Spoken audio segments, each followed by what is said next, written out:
E aí, tudo bem? Eu estou trazendo agora para vocês conhecerem um amigo que eu tenho aqui muito grande e um dos maiores profissionais na área financeira que eu conheço. Eu vou falar um pouquinho, esse aqui é o Danilo, eu vou deixar ele se apresentar, então eu não vou entrar muito em detalhes agora, mas eu vou contar um pouquinho como eu conheci o Danilo. Primeiramente, Danilo, obrigadão por estar aqui com a gente. Eu que agradeço a oportunidade. Eu conheci o Danilo há pouco tempo e o Danilo, ele está numa área que, para mim, é uma das áreas mais importantes na vida de um empreendedor. Ele é diretor de uma empresa de assessoria contábil, assessoria financeira, e também ele é diretor de uma empresa que detém um dos melhores sistemas de gestão que eu conheço. O objetivo aqui não é fazer o jabá do sistema, mas eu vou te explicar por que eu estou mencionando isso. Quando eu conheci o Danilo e a gente começou a conversar, eu conheci o sistema, a gente já tem o nosso sistema aqui na empresa, na Eduz, há quase 8 anos. Se você já teve a oportunidade alguma vez de ter um sistema de gestão, você deve saber como é difícil o empresário tomar a decisão de mudar, porque já os dados do passado já estão lá, já está rodando, não tem que mudar muito.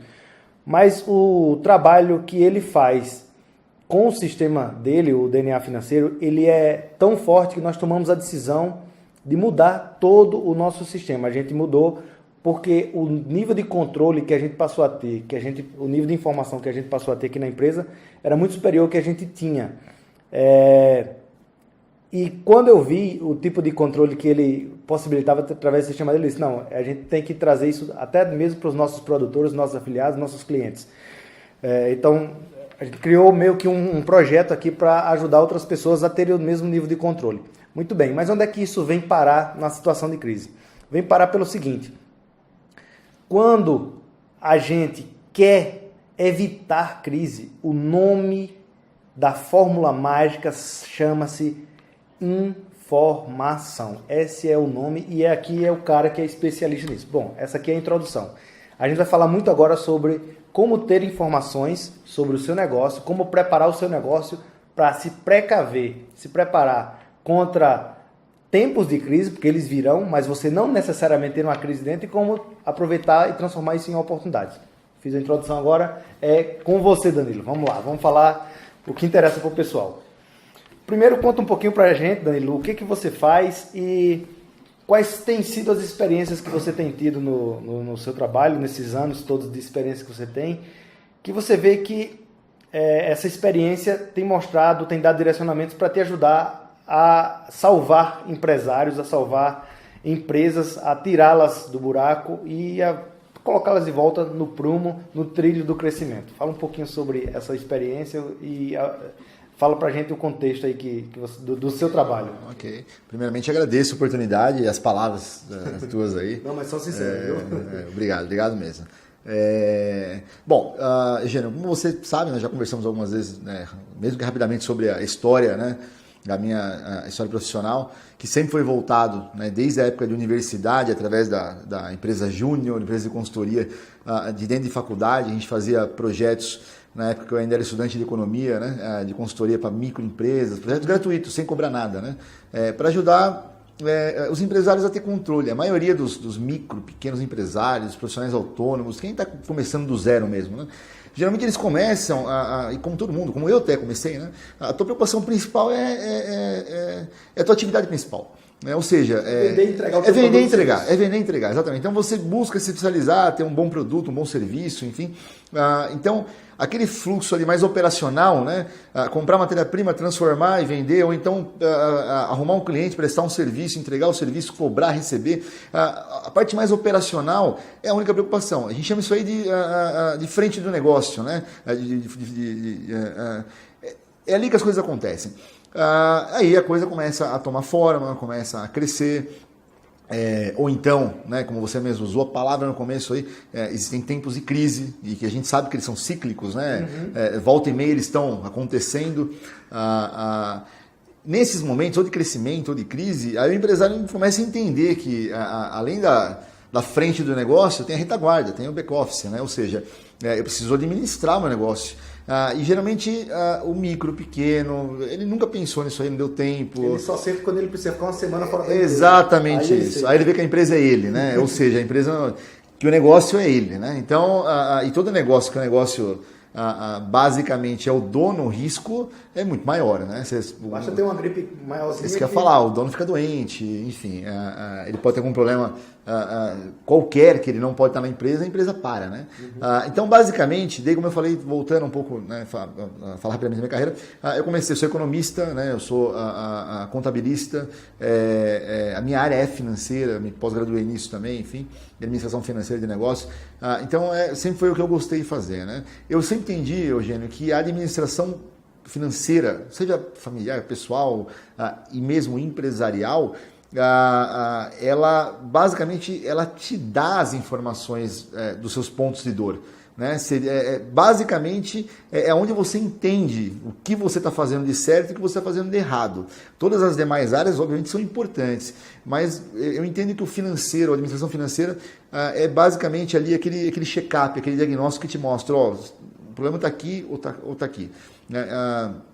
Então, assim, eu comecei lá, eu falei anos atrás. Só cortando claro, um pouquinho, claro. eu acho que a administração financeira ela é a espinha dorsal da administração. Eu Dali concordo. sai tudo. Dali você, seja para controle ou para tomada de decisão futura, marketing, administrativo, exatamente sai isso. tudo ali, é a espinha dorsal. Exatamente isso, porque tudo reflete na sua saúde financeira, tudo. Sim, o Se você objetivo intermediário da empresa é ser lucrativa. Não tem outro, né? Exatamente isso. Pode ter missão, visão, valores por trás, na verdade tem que ter, né? Você tem que ter um porquê, mas sem lucro nenhuma empresa não consegue aplicar a sua visão, missão e valores, enfim. Ou seja, o lucro é o que determina tudo.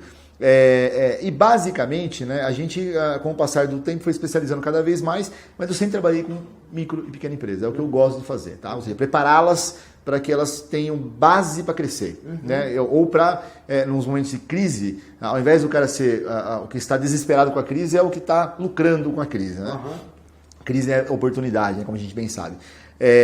Então a coisa foi se encaminhando, né? Depois de faculdade eu fundei a Paime, empresa de consultoria em finanças, né? Voltada em finanças empresariais, finanças corporativas, né?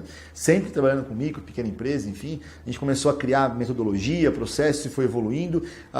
O enfoque sempre foi esse.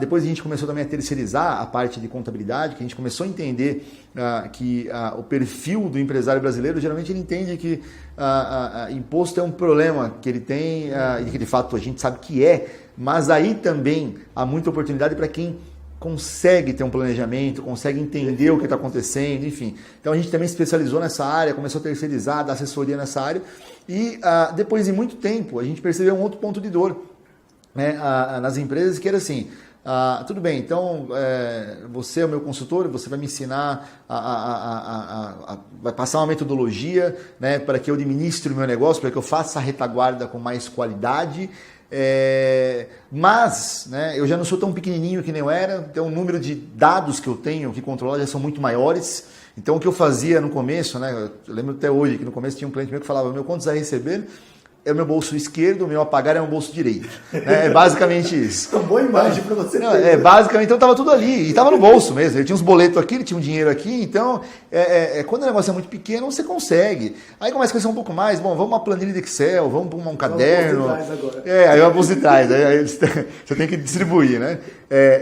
Mas aí ele parte, ele já vê que ele não consegue fazer a coisa mais à mão. Ele bota, sei lá, no caderno, no livro caixa. E daí ele evolui para o Excel, mas chega num ponto que, por exemplo, uma planilha de Excel, ela também ela bate no teto, ela tem limite. Né?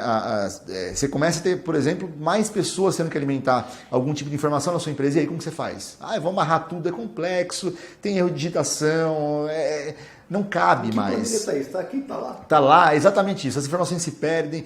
Então, e a gente não está falando de empresa multinacional que tem milhões de pagamentos por dia para fazer, estou falando de uma empresa que está saindo de micro ou de um micro individual para uma microempresa, para uma IPP, uma empresa de pequeno porte. Ou seja, tem mais do que uma pessoa mexendo, já não dá mais para trabalhar no Excel. Se você pegar um consultório de um dentista, ele já tem dificuldade de trabalhar com o Excel da vida hoje em dia. Exatamente. Ele já tem que controlar o contas a receber dos pacientes, ele tem que controlar os recibos que ele tem que gerar agenda. Você tem que controlar o imposto de renda no final do ano. Exatamente isso. Então, já não é Já não Hoje cabe mais no luxo. Excel. Exatamente. Já não cabe mais no Excel, né? Então, basicamente, a gente percebeu isso, bem no começo, Eugênio, essa questão, essa dificuldade a hora que chega nesse nível, né? E a gente falou, bom, tudo bem, então vamos ajudá-los a escolher um bom software no mercado. Aí nós vimos que não tinha. Esse pessoal estava sem pai nem mãe. Porque eles tinham basicamente duas opções, né? Como eu falei, aqueles já trabalhavam, que é um Excel, né? Ou eles tinham, na verdade, três opções, perdão. Ou Excel, ou é um software, um RP, um grande RP que ele não conseguia ter acesso pela questão de investimento, custo muito caro, né? Você não vai pegar um grande RP de mercado. RP, só para quem não conhece, é um sistema de gestão, um sistema que controla toda a empresa. Sistema integrado de gestão, né? Vendas, com compras, com estoque, com financeiro e por aí vai. O investimento era maior até do que o valor da própria empresa, né? Isso estou falando de alguns anos atrás, né? Ou ele corria, né, o que eu brincava na época, né, que é o pior sistema informatizado que existe, que é aquele que o cunhado, o programador, fez, né? Aquele cara que foi fazendo para você conforme você for pedindo e por aí vai. Aquela concha de retalho que não integra nada com nada. E o pior de tudo, gera informações falhas, né? Informações erradas, as suas desintegradas. Aí você toma decisão em cima de informação errada, é a pior coisa que tem. E nisso a gente viu um nicho. Então, baseado nessas necessidades, a gente abriu uma nova unidade de negócio e criou o DNA Financeiro, que é um RP, ou seja, um software, um aplicativo de gestão empresarial integrado, né? Ou seja, você integra a venda com controle de estoque, controle financeiro, com a parte de faturamento da nota fiscal, tudo online, que já era uma tendência quando a gente começou a fazer isso alguns anos atrás, e agora, além de tendência, aliás, já não é mais uma tendência, é uma realidade, né? E uma outra realidade que mudou e que ficou acessível, e a gente percebeu isso bem lá no comecinho, ainda bem, aliás, né? É de que naquela época o software ele era uma coisa, era um ativo, era um produto, né? Você tinha que investir para comprar uma licença ou algumas licenças, por isso que era tão caro. A gente já entrou na onda de que isso não existe, de que software... É um serviço que é um serviço. Para que não faz sentido ser dono de um software? Eu quero ser dono das informações que estão lá. Né? E, de fato, o software como serviço o torna dono das informações, mas você não paga pela aplicação, que não faz sentido. Isso barateou muito, não tem mais investimento é zero, o que há é mensalidade sobre o nível de serviço que você usa, que é uma outra coisa legal. Você paga só o que você usa. Antigamente você comprava aquele portfólio, né, dentro do RP com um monte de aplicação que você não usava, 300 mil relatórios que você nunca ia cruzar com nada para fazer nenhum tipo de análise. Era um sapato muito maior para o pé do micro e pequeno empresário. Né? Canhão para matar a moça. Exatamente. Então, hoje existem boas aplicações no mercado e o DNA veio para isso. O DNA é uma ótima aplicação para o micro e pequeno empresário que está começando, que tem um volume pequeno, o empreendedor que é individual, o autônomo, enfim, o dentista, como você falou. Né? A gente atende hoje algumas milhares de empresas aí, todas micro, pequena, individual, enfim, com essa necessidade. Entendi. Danilo, eu queria aproveitar isso aí que você falou. Eu acho que quando a gente fala de preparação do empresário, robustez do negócio, a gente obrigatoriamente tem que falar em dois pontos. O primeiro é controle, ou seja, a pessoa saber com precisão como está a empresa dela, como está o negócio dela, o que está acontecendo. E não de uma forma virtual, aquele controle virtual. Eu sei saldo bancário, eu sei mais ou menos quanto eu gasto, mais ou menos quanto eu tenho. Então, controle. Tem a questão dos pulmões também, mas eu abordo isso em outro ponto. Vamos falar aqui bastante especificamente sobre controle. O segundo ponto é conseguir ver para onde, em que direção a empresa ou o negócio está indo. Como eu disse antes, né? Se ela está faturando, se está dando lucro. Se ela está dando lucro, se não está aumentando o custo. Você saber em que direção que o seu negócio está indo. Para evitar que se ele crescer muito, ele exploda, ele estoure, ele quebre. Ou o contrário, se houver uma crise, você possa não apenas não sofrer muito com a crise, como também você possa se aproveitar dela como um ponto de crescimento. E aqui, como um símbolo, como uma história que representa esse símbolo, eu queria lembrar aqui o que aconteceu em 2008, que tinha a Perdigão e tinha a Sadia. Os dois estavam mais ou menos na mesma situação no mercado, só que uma faliu e a outra comprou a falida.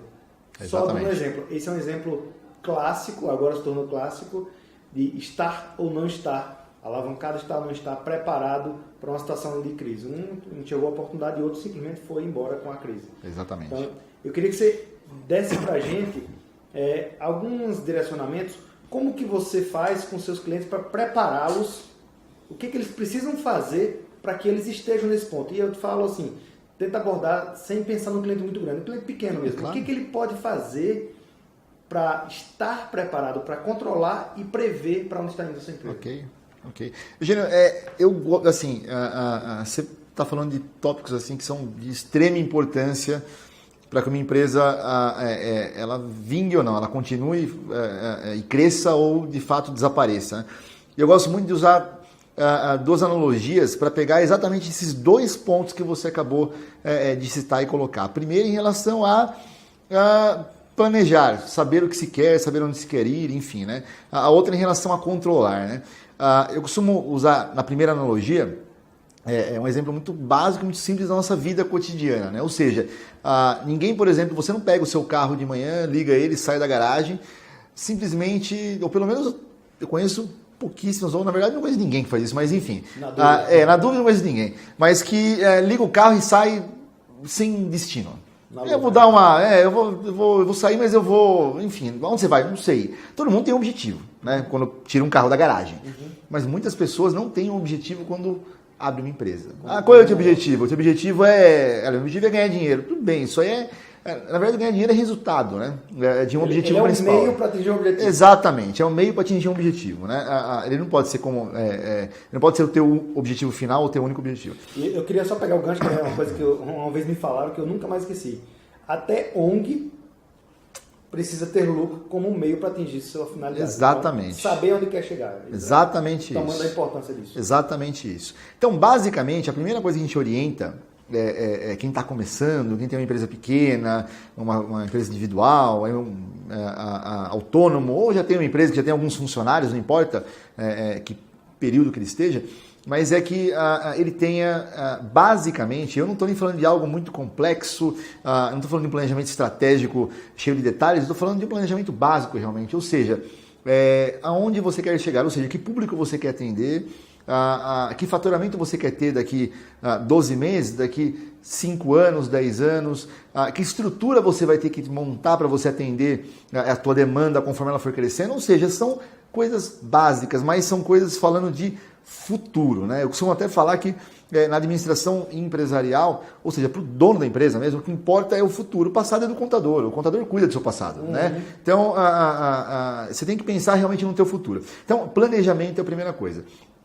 A segunda coisa é ter controle, porque não adianta você planejar e depois você não medir, não monitorar. E aí eu uso uma segunda analogia que geralmente o pessoal dá risada quando eu conto, mas é verdade. Pense, Eugênio, numa situação fictícia, né? E até absurda, mas enfim, que você, sei lá, você está num avião, né, fazendo uma viagem, enfim, você já está lá em cima, o avião já decolou, já está lá não sei quantos mil pés, enfim, você está sentadinho lá, de repente você vê que a cabine do piloto, o cara abre a porta, ele vai no banheiro, tem lá, enfim, o copiloto, enfim, e você percebe que eles estão pilotando esse avião fictício sem um painel de controle, tem só um manche ali, né? Vamos dizer que nessa história absurda e fictícia, você tira o cinto, levanta, você viu, por favor, vocês estão pilotando como isso aqui? Realmente, o avião ele vai voar, o painel de indicadores de instrumento não é o caso do avião voar, é todo o mecanismo que tem por trás, mas o avião já está lá em cima e você já está nesse avião, já não tem mais como você sair correndo, né? Não tem como você falar, viu, para que eu quero descer. E aí você ouve uma resposta do tipo do piloto, fica tranquilo que o meu feeling é bom. Eu sei o que eu estou fazendo. Eu sei o que eu estou fazendo. Você não vai ficar tranquilo, você vai morrer, você vai querer pular do avião, você vai ter um infarto, enfim, ou algo parecido com isso. É uma situação que é absurda, mas é a forma que muitos empresários tocam o seu próprio negócio. Tem empresa que quando a gente começa a trabalhar, a empresa já existe faz 10 anos, 15 anos, ou seja, o avião já está no alto, né, basicamente. Então, o cara não tem um painel de instrumentos, ou seja, ele não tem indicador, ele não tem controle algum. Na história que a gente contou, que é fictícia, qual é o risco? O risco é o combustível acabar, o cara não saber, ele está numa velocidade... Tem uma nuvem na frente, ele não tem noção, ele não está enxergando nada, ele não tem GPS, ele não tem noção da altitude que ele está, da velocidade que ele está, se vai ter combustível para chegar ou não. Se a gente ficar falando aqui, tem muitos, centenas de riscos diferentes que nessa história a tripulação, os passageiros, o piloto está correndo. Numa empresa acontece muito isso, né? Ou seja, a pessoa, o empresário está tocando o negócio dele totalmente às cegas, às escuras, baseado no seu próprio talento, obviamente, né? No seu feeling. Mas feeling é um negócio muito perigoso. Eu costumo até brincar que a única pessoa que eu conheço que ganhou dinheiro com feeling de verdade foi o cantor lá da música Feelings. Né? Porque, o empresário mesmo, eu não conheço nenhum. Né? O feeling é risco. E o risco está onde você não conhece, tá no escuro que você se mete a entrar. Né? Exatamente. Ou seja, negócio não é sorte, não é aposta, negócio é ciência. Né? E quem se dá bem porque consegue controlar a tua empresa, tem a tua empresa na palma da mão, você administra os seus riscos. Né? E geralmente esse perfil de empresário que dá importância para o controle, para os indicadores, para os números, ele consegue se antecipar muito a crises, a problemas. As crises vão acontecer, os problemas vão ocorrer mesmo para quem tem controle. A diferença é que esse cara enxerga antes, esse empresário ele tem visão. Ou seja, vamos voltar então no contexto geral. Ele já sabe onde ele quer chegar, ele consegue medir o ponto que ele está, ele consegue corrigir na rota conforme ele for tendo as suas variações. E quando ele enxerga, ou quando vem uma crise, ele consegue com antecedência estar preparado a ela. Ou seja, geralmente é o caso da Sadia que você falou aí. Né? Ele vai engole a perdigão, um exemplo que você deu. Ou seja, tem sempre, em momentos de crise, sempre tem. Né? O que está quebrado, e o que está capitalizado, né? E o que está capitalizado, geralmente, ele consegue trabalhar melhor com essas oportunidades. Sim, com certeza. E nesse cenário de eu preciso controlar a minha empresa, qual é o primeiro passo que o cara tem que dar? O que o cara tem que fazer? Eu quero controlar a minha empresa. Legal. Existe, obviamente, tem um cerne, um esqueleto principal aí de informações, né? Que o empresário ele tem que ter um mínimo de controle, né? Que pode ser mais sofisticado através de um sistema de gestão, ou pode ser realmente uma anotação, um caderno, um papel, uma planilha, o que quer que seja, mas ele tem que ter controle. O que não pode estar na cabeça dele é o achômetro. Eu acho que está mais ou menos assim. Eu diria, Eugênio, que os principais controles, se eu pudesse agora de cabeça falar para você, sem medo de errar, o primeiro e mais importante que você tem que controlar é você tem que ter uma forma de medir, sei lá, a satisfação do teu cliente, por exemplo. Cliente satisfeito gera mais compra, gera ticket médio maior, gera lucro, gera caixa, ou seja, é o cerne da alimentação dos demais indicadores financeiros. Então, assim, atenda bem seu cliente e meça se está dando certo a tua estratégia comercial. Né? O segundo indicador, aí sim, todos agora que eu vou falar são exatamente financeiros, né? É fluxo de caixa, ou seja, uma empresa, isso eu já vi acontecer várias vezes, tá? Uma empresa ela sobrevive até alguns meses, já vi até anos, uma empresa sobrevive com prejuízo, mas sem caixa ela quebra em 30 dias. Não adianta eu falar para você que é meu fornecedor, eu falar, Eugênio, eu fiz um negócio da China, eu vendi um lote de sei lá o quê, meu lucro vai ser de X mil%, mas eu só vou receber daqui, sei lá, 120 dias. E o teu boleto vence hoje. Você, meu fornecedor, não quer nem saber do meu lucro, né? Você vai me meter pro cartório. Vai protestar o meu título, né? Sem caixa a empresa não sobrevive. Então, fluxo de caixa, o controle de prazos de compras e pagamento e recebimento é muito importante, tá? De saldos bancários e por aí vai. O segundo é lucro ou prejuízo, apuração de resultado, né? O que em finanças a gente chama de regime de competência, né? Ou seja, é saber se a empresa está dando lucro. Né? E aí diferenciar bastante aí, caixa de lucro. Caixa é de dinheiro no banco, mas a empresa pode estar dando prejuízo. Sim, que é o contrário do que eu falei agora. Pode acontecer o contrário. Eu, por exemplo, também já peguei empresas para trabalhar que o banco, a conta bancária estava bombando, né? E o empresário estava feliz da vida e trocou de carro, comprou uma chacrinha, uma casa na praia. Aquilo que ele já estava tudo ótimo. Estava tudo ótimo. Afinal, eu estou olhando minha conta bancária, tem milhares de reais ali, então eu estou... sinal que meu negócio está indo bem. Isso é caixa. Dinheiro entrando é caixa. Agora pare para pensar que foi o que aconteceu nesse caso, né? A empresa trabalhando no prejuízo, ou seja, o que ela estava vendendo não gerava margem para cobrir a estrutura que foi montada para aquele volume de vendas, né? Ou seja, e por que ele não percebia? Porque a empresa era nova, era uma startup, enfim, a curva de crescimento percentual por mês cobria o prejuízo do mês anterior. A hora que estabilizou, porque todo negócio uma hora estabiliza, o prejuízo começou a aparecer. Aí tem que pagar a conta, ou seja, a conta chegou. Então é muito fácil você ter dinheiro em caixa. É só você simplesmente ter um prazo muito longo para pagar e vender à vista. Você vai estar com dinheiro no caixa, mas o dinheiro que está no seu caixa não é seu.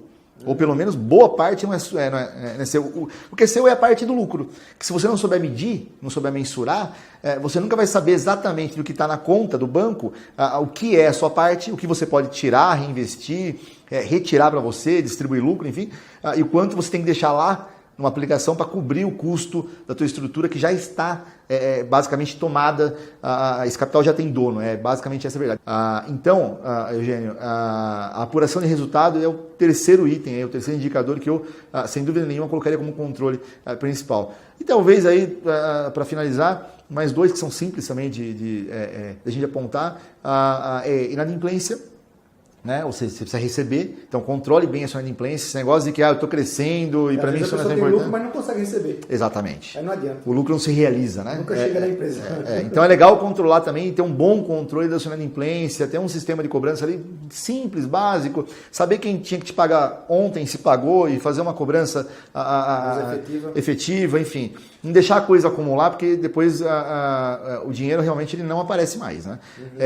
E por último, para quem aí mais específico, para quem compra e vende alguma coisa, né, um produto físico, né, controle de estoque é muito importante. As pessoas não dão muito valor para controle de estoque, um varejista, um distribuidor, ou mesmo um autônomo que tem um estoquezinho em casa e vende pela internet, enfim. Né, a gestão de estoque é a gestão do capital de giro da empresa. Todo o dinheiro, ou boa parte do capital de uma empresa varejista está no estoque dela. Se ela não administrar bem o estoque dela, ela empata o dinheiro, ela defasa esse capital lá, e quando falta o dinheiro para pagar as contas a pagar daquele período, você não tem liquidez, você não tem dinheiro no seu caixa, você tem dinheiro no seu estoque. Ou seja, o teu fornecedor não quer mercadoria de volta. Né? Então, a gestão de estoque seria o último item aí que eu acho dos principais, que não tem tanta dificuldade em controlar. Um bom sistema aí, de gestão vai te dar isso em segundos, né, para que você adeque a tua empresa, primeiramente, um planejamento e depois monitore através desses principais indicadores que eu te falei agora. Eu lembro falando de estoque, de uma armadilha que... são duas armadilhas que eu vejo muito na administração financeira. Uma é na vida pessoal e outra na vida empresarial. Na vida pessoal é a armadilha da casa própria, que a gente vem de muito pouco tempo, até 30 anos atrás, as pessoas não tinham dinheiro para comprar uma casa própria, e o sonho de uma família, o símbolo de sucesso, de poder, era ter a sua própria casa. Então, até hoje se reflete, as pessoas se desesperam para se meter dentro de uma casa que possa chamar de sua, sendo que na verdade pertence ao banco. É a primeira armadilha. Exatamente. A segunda armadilha é estoque. A gente vem de uma história eterna de inflação. Inflação, estoque valorizava. Exato. Então, empresário, ele intuitivamente aprendeu. Ter estoque é maravilhoso. Exatamente. E hoje ter estoque é um tiro no pé. Exatamente. Dependendo da situação, pode ser um grande tiro no pé. Você tem que ter o estoque exato, né? O estoque de equilíbrio, não o estoque excedente. O excedente é dinheiro parado, é dinheiro perdido. E às vezes é perdido, deprecia mais rápido, aparece a oportunidade, a China está aí mandando mercadoria para cá. Exatamente. É um problema. Isso que você falou é importantíssimo. Show de bola. Eu acho que você tocou em 4 pontos que são muito importantes para a pessoa se preparar. Agora, quando a gente fala que a pessoa já está na crise, está naquela desgraça, está tudo estourado as contas, o que ela tem que fazer? Qual é o passo a passo mínimo que ela tem que seguir para ela retomar o controle? Primeiramente, Eugênio, aí é uma questão mais psicológica do que financeira, ela tem que se acalmar. Né? Ela tem que se acalmar, ela tem que ter uma postura de que, assim, eu estou no meio de uma tempestade, se eu não ficar calmo, quem está junto comigo aí, né, o pessoal que está no barco ali, eu sou o capitão. Se eu ficar desesperado, vai ficar todo mundo desesperado. Acontece muito em empresas que a gente pega para trabalhar como consultoria, Eugênio. O primeiro aspecto que eu vejo quando eu chego na empresa é o proprietário que está barbudo, está com olheira, está mal arrumado, ele se vestia bem, usava uma gravatinha, ele já abriu a camisa, ele já está meio... em depressão. Então, exatamente. É um aspecto de tristeza, ou de desespero, ou de preocupação que está transparecendo no visual dele. E isso diz muita coisa para o cliente dele, para o colaborador dele, para o fornecedor dele. Então, só a questão aí psicológica já bota ele um passo atrás de onde ele deveria estar realmente num momento tão importante que é esse momento de crise. Então, tem que ter tranquilidade, primeiro ponto. O segundo ponto, como eu falei, o planejamento ele serve para você crescer, ele serve para você iniciar algum negócio, ele serve também para você sair de uma crise. Então você tem que se... Primeira coisa, você tem que se planejar. E até antes de se planejar, você tem que, depois de você estar mais calmo, né, como eu falei, e preparado espiritualmente para se recuperar, você tem que entender que ponto de fato você está. Ou seja, legal, eu estou em crise, é óbvio, eu estou vendo, está faltando dinheiro no meu caixa, eu estou com as contas atrasadas, eu fui para cartório, eu estou negativado, meu banco está me ligando. Tem uma série de aspectos aí que realmente botam uma pressão muito grande em cima de quem está passando por uma crise financeira. Mas exatamente qual é o tamanho da minha crise? Ou seja, se eu estou doente... Medir, exatamente. Se eu estou doente, o que eu tenho? Eu tenho uma gripe ou eu estou já em vias de fato, né? Então, assim, entender que ponto da crise você está e o quanto de fato você está em crise. E também tem muito psicológico nisso, mas aí a questão é você já pegar esses indicadores e você colocá-los na mesa, entender se o empresário na crise tem aquele perfil que eu falei lá anterior de dar atenção a esses controles, ele vai ter isso aí muito rápido. Então ele vai conseguir enxergar exatamente, meu problema está aqui, está aqui, está aqui. Né? Bom, legal. Identificar quais são os pontos é a primeira coisa. É a segunda, aliás, né? Se acalmar é a primeira. Basicamente, depois disso, o que ele tem que fazer é o planejamento dele. Ou seja, identifiquei o que está errado, então vamos acertar. E uma coisa legal, Eugênio, que eu percebo é que assim, nos momentos de crise é que geralmente os empresários, os pequenos empresários, as empresas em si, encontram as soluções mais criativas. Né? Eu vou te contar por quê. Porque geralmente quando a empresa está indo bem, está capitalizada, está com dinheiro sobrando, né? O faturamento crescendo, isso amolece um pouco o empresário em relação a ele enxergar melhor as oportunidades que ele tem dentro do negócio dele. Então, começa a ter desperdício, começa a ter menor produtividade e ele simplesmente não liga muito para isso. Né? Quando a empresa entra numa crise, cada moeda vale muito dinheiro. Então ele começa a aguçar uma criatividade que estava ali escondida, guardada, e ele começa a enxergar pontos onde ele consegue reduzir custo, reduzir despesa, aumentar a produtividade do negócio dele, do operacional dele ali, né? Eu vou mudar o meu sistema de logística aqui, eu percebi agora que eu estou perdendo dinheiro porque eu não tenho controle de rotas, por exemplo, enfim. Eu deixo meu pessoal solto para entregar do jeito que eles querem, na hora que eles querem. Então você começa a deixar o teu negócio mais profissional, essa é a verdade, né? O que eu vejo muito também em empresas, em clientes nossos, é uma preocupação maior com o atendimento, com a qualidade do atendimento, né? Com a satisfação do cliente, como eu falei no começo. Né? Enquanto está tudo bem, tá bom, ele vai levando, mas começa a perder faturamento. Na crise as pessoas consomem menos, não importa o que. A demanda cai para todo mundo. Né?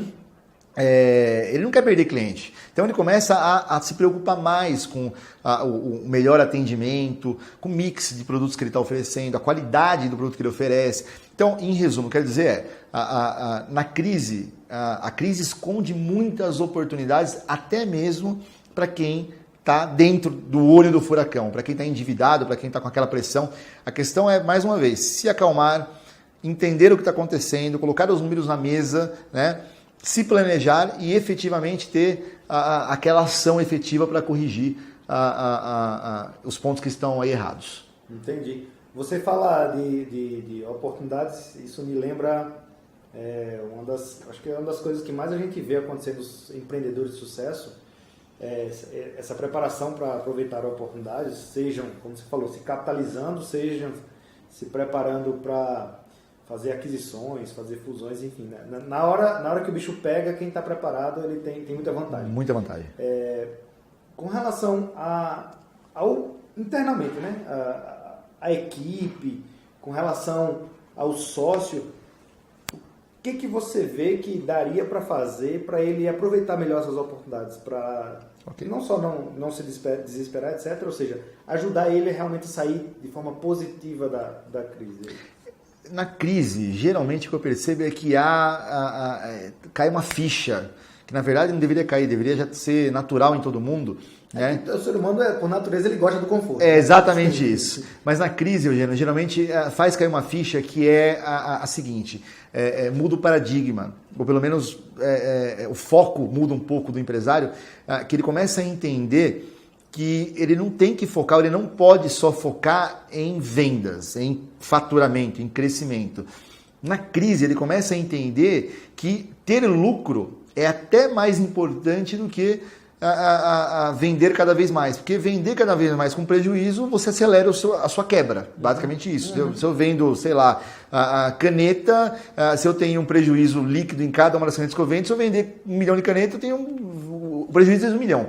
Então, o volume de vendas não é, e nunca foi, e nunca será mais importante do que a lucratividade do negócio. Só que a maioria dos empresários não tomam conta do seu lucro, eles nem conhecem o seu lucro. Se você juntar 100 empresários no auditório, não importa o ramo deles, se eles forem micro, pequeno, enfim, você pode ter certeza. Se perguntar para eles quanto foi o lucro no mês passado, entre o dia 1 e dia 30 no final do mês, qual foi o lucro da sua operação? 99 não sabe responder, não tem nem ideia, essa é a verdade. Ele sente, aquela coisa que eu não falei do feeling, né? Mas ele não sabe. Então, nesses momentos de crise, começa a cair uma ficha que é a seguinte: eu preciso conhecer o meu lucro, eu preciso conhecer o lucro dos meus produtos, dos meus serviços que eu presto, enfim, para daí eu identificar onde eu posso melhorá-lo, porque o lucro vai virar caixa, é basicamente isso. E aí você vai começar a sair dessa crise. E nesse momento começa a ter um engajamento muito maior dos colaboradores, dos funcionários, do sócio dele e por aí vai, da equipe, né? Da empresa como um todo.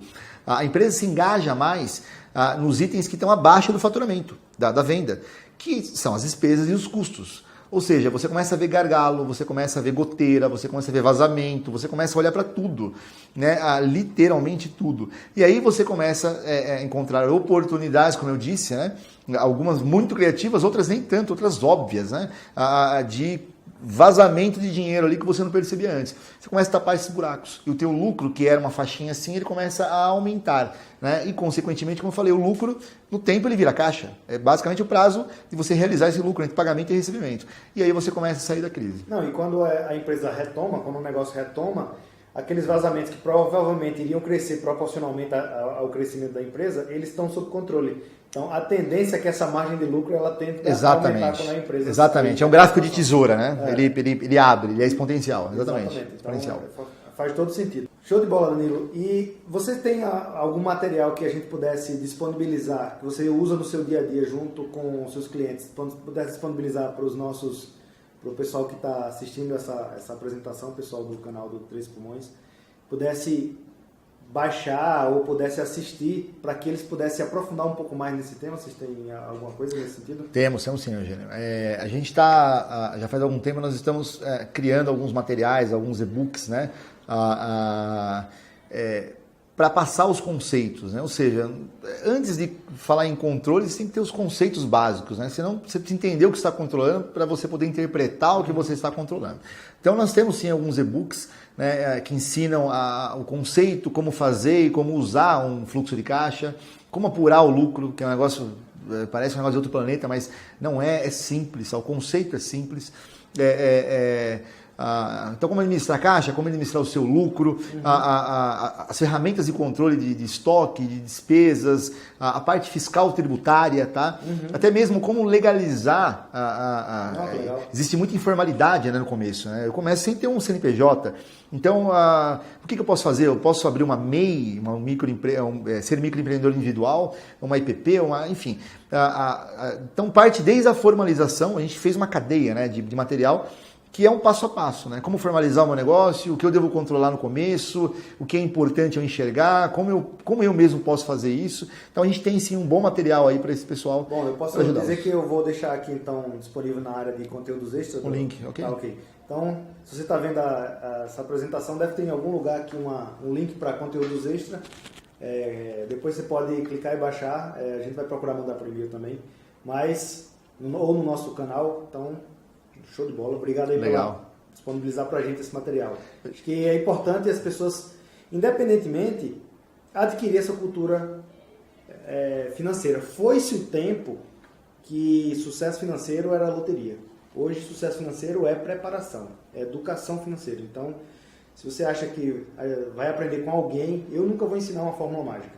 Alguma fórmula mágica de ficar rico rápido ou fazer seu negócio explodir, não existe, é preparação. Então, procure se educar, a gente vai estar sempre procurando facilitar essa educação e direcionar essa educação, mas tem que se educar financeiramente.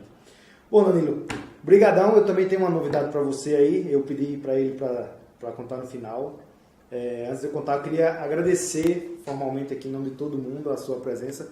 Esse nosso projeto, ele é um projeto muito longo prazo e sem parceiros que venham trazer sua experiência, ele não tem sentido. E você ter tido a boa vontade de dedicar o seu tempo, de dedicar os recursos que você tem disponível para a gente oferecer de forma gratuita esse conhecimento para que mais pessoas tenham acesso, realmente mostra a importância desse nosso movimento, a importância dessa nossa iniciativa e particularmente me deixa muito satisfeito que eu venha encontrando pessoas que estejam dispostas a nos ajudar nessa trajetória.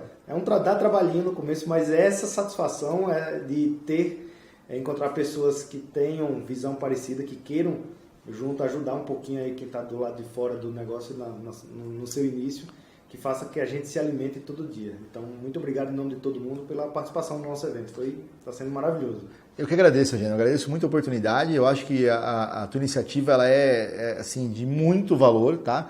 E não é valor individual, estou falando valor como realmente como país até. A gente tem que lembrar que a micro, a pequena empresa é a que mais gera emprego no nosso país, né? Então, se a gente pode de alguma forma colaborar para que a educação financeira fortaleça essas micro e pequenas empresas, a gente sabe que o efeito disso existe um efeito multiplicador muito grande, né?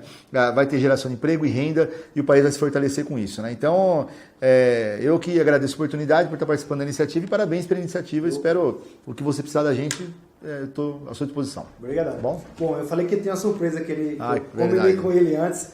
A surpresa é a seguinte, a gente sabe a importância, e de verdade, isso não é jabá. Para nós é muito importante isso, a importância que tem a pessoa ter, o microempresário, o empreendedor, o profissional liberal, ter um sistema que ajude ele a ter o controle do negócio dele na mão.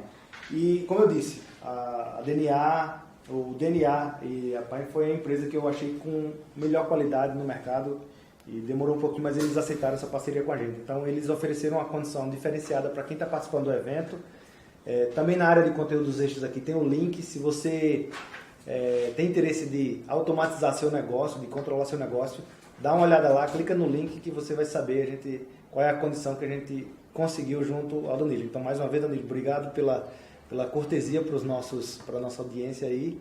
Certamente o pessoal vai se beneficiar pra caramba. E dá uma olhada lá para ver qual é a surpresa que a gente deixou. Legal. Espero que o pessoal pelo menos vá conhecer a surpresa, né? Exatamente. Que é bem legal, a gente conseguiu uma condição legal, sim. Legal. Então, brigadão e a gente vai se ver aí na próxima apresentação. Também quando acabando, tem o vídeo que eu explico um pouco melhor como você pode adquirir todo esse conteúdo para apresentar para os seus colaboradores, para apresentar, guardar para consulta futura, dá uma olhadinha também, ok? Então, um abração e até a próxima apresentação.